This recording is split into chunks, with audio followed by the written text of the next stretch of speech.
Hey guys, and welcome to this quick tutorial, or it's more an overview of BorisFX.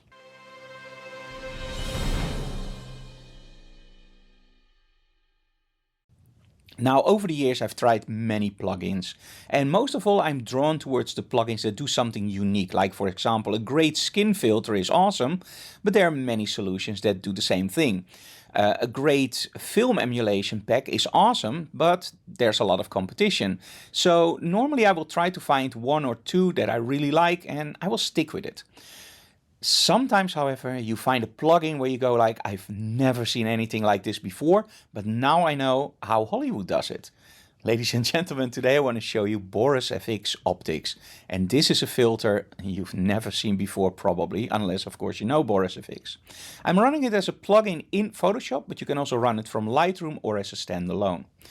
Now, the first thing that I have to make absolutely clear to you guys, this is going to blow your mind if you've never seen it before, but I still want to stress that it's vital and very important that you make sure that your lighting is correct, that you know where your lighting was placed, and that you already have proper contrast in your images without blowing any color channels.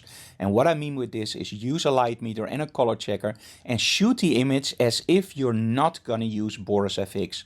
Don't try to use this software to fix something that's already bad to start with, but if you want to add some extra dimension to your shots, this is absolutely awesome. So let's start.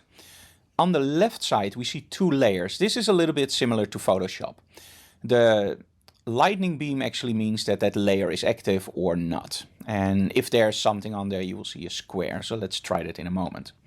So we have our original on the bottom and we have a working layer. So we have a lot of options here like color, diffusion, film lab, and some of those I'm going to show you today, but a lot I'm not going to show you. That would be a very long video. Let's go for lighting. I used two light sources. On the top I'm using a Nissin Speedlight with a Flashbender XL from Rogue with a grid. And on the left side, or right side in this case, I'm using a red color gel, the Apple Candy Red, also on a magnetic system from Rogue. And I want to enhance those two strobes. So let's go for light and let's go for lens flare. Now, this is something that you've probably seen before. You can get overlays for this and, well, it's pretty familiar, right? Well, wait a minute, because you also see some pointers here, right? You see a pivot point and I call this the world point. Now comes the cool part. Use two fingers and swipe up to zoom out, swipe down to zoom in. Now, why should you zoom out? Well, very simple. Take this point and be ready to... This I've never seen before. I can literally just move this around wherever I want. So in this case, here was where my original light was placed, so place it here. And now the pivot point, I can also move around wherever I want. And I really like it, I think around here. So a little bit over the model. Very nice. Okay, so what does it do? Well, let's press this enable filter or disable. There we go. It just gives a little bit of extra mojo to your shot. So let's change the brightness just a little bit. Okay, there we go. I really like this. I'm going to do the same thing on the right side. Press plus, add layer, go for lens flare, and use the two fingers. Change the world perspective to here. And you can change the pivot point. But in this case, I want a different lens flare. I want something that's really reddish. So let's go. And I really like this one. The car rear light, what's in the name.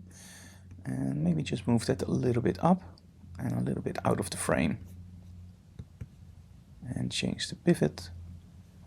I don't want that reflection in like this. I don't really like that in this shot. I think it takes away. But I do like this one. So I'm going to change the pivot. There we go. Change the brightness. And within this, you can change everything. You can edit your lens and it opens up a different software for that. You can change the gamma, you can change your rays brightness, you can change the rotation. So let's change the brightness, for example, as you can see here. And every single lens flare seems to have other options or different possibilities. It's mind-boggling. And we're only in the lens flares, imagine this. Okay, so let's do another layer. And one of the things that I always do, I love to tint my images. I just love film photography, and I love that special look that film can give you. But I also love to go way more extreme than just the looks that film can give you. Well, they have something really cool for that, and that's Film Lab. And again, you have a lot of options here. You have bleach bypass, cross-processing, film damage, where you can literally just damage your film. Yep, believe it or not, it's something that people really like. And for me, the film damage is cool sometimes, but not all the time. I would rather go for film stocks. And this is where you can literally see that this is a company that also does a lot of work in movies.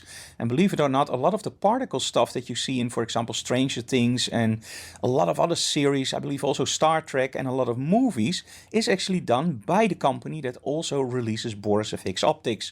So it's a very, very impressive company. And for the price that they give you BorisFX, you get so much. It's below $100, and yeah, I'm just totally over the moon with it. But the reason I'm telling you this is look at the color schemes they're using. Now, in a lot of the plugins that I use, there are a lot of usable looks, but there are always looks that I go like, oh, they're almost there, or they're way over the top. I still have to change them. And when I go through here, I go like every single one that I click, I go, wow. There's maybe one or two where I go like, yeah, not really my style. But there you go again, my style. They all look great. So which one should we choose, guys?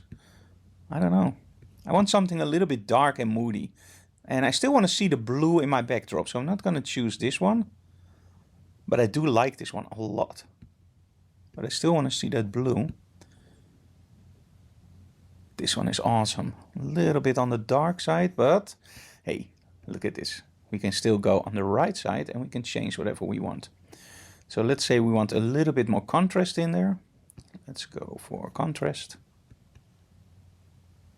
There we go. Let's add a little bit of brightness. Nice. Shadows, maybe a little bit darker. Midtones. And then the highlights, of course, we want to bump up just a little bit. Nice. Go for A and B. Okay, totally different image, but that's okay. You know, this is your creative freedom.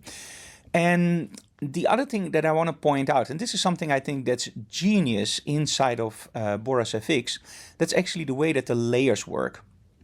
Now, as you can see that every single thing that they put in, every lens flare or particle reacts to the surrounding areas. Well, it looks like it. Of course, it's a two-dimensional image, but you have the suggestion that it really works. So the order in which you place your effects also have an effect on everything else, because everything tints, everything colors, everything changes, right? So let's change this. So let's do the lens flare on top of the film stock. There we go. Do you see the difference? Yeah, it constantly changes, Frank. So what am I looking at? This is actually the part that I think is genius. As you can see now, film stocks is green, right? Let's go for lens flares and double click. Hey, now that's green too. And now I can see my whole image. Ah, this is great. Okay, double click on this lens flare. Hey, now the red one is gone. So every time you double click on a layer, it becomes green. And that means that you're active on that layer and you only see that layer and everything underneath. So what if I also want to see that lens flare on top? Well, don't double click, single click. Now I can see my whole image, but this one is still active, so everything I change is on this layer. But I can still see everything above. And this is very important if you want to test out, like, how does it look when my film stock is on the bottom or when it's on top. And double click, there we go. Now I want to change my lens flare, so let's see which lens flare. Well, that one I'm pretty satisfied with, but that one I'm not. And I'm going to show you two ways. The first one is just double click here and change the brightness. There we go. Now I'm going to go back to my film stock, and yeah, that's way too bright. Now let's do it the other way. My film stock is now active. I'm going to make my lens flare active by double clicking, and I'm single clicking on film stock. And now when I change the brightness, now I have way more control. Do you see that? And do you also see how everything interacts with that lens flare? And this is what really stunned me about the software. It's really nice. Okay, let's see a before and after. I really like the effect. So let's go to the top and let's apply. Well guys, I hope you enjoyed this little demonstration of BorisFX. I will leave a link below for a discount and I can highly recommend the software. Do make sure that your starting point, of course, as mentioned before, is as perfect as possible, and BorisFX can make a huge difference in, well, probably every shot you take, as long as you don't do it too much. This was the before and this is the after. Thank you so very much for watching guys, and see you again next time. Bye bye.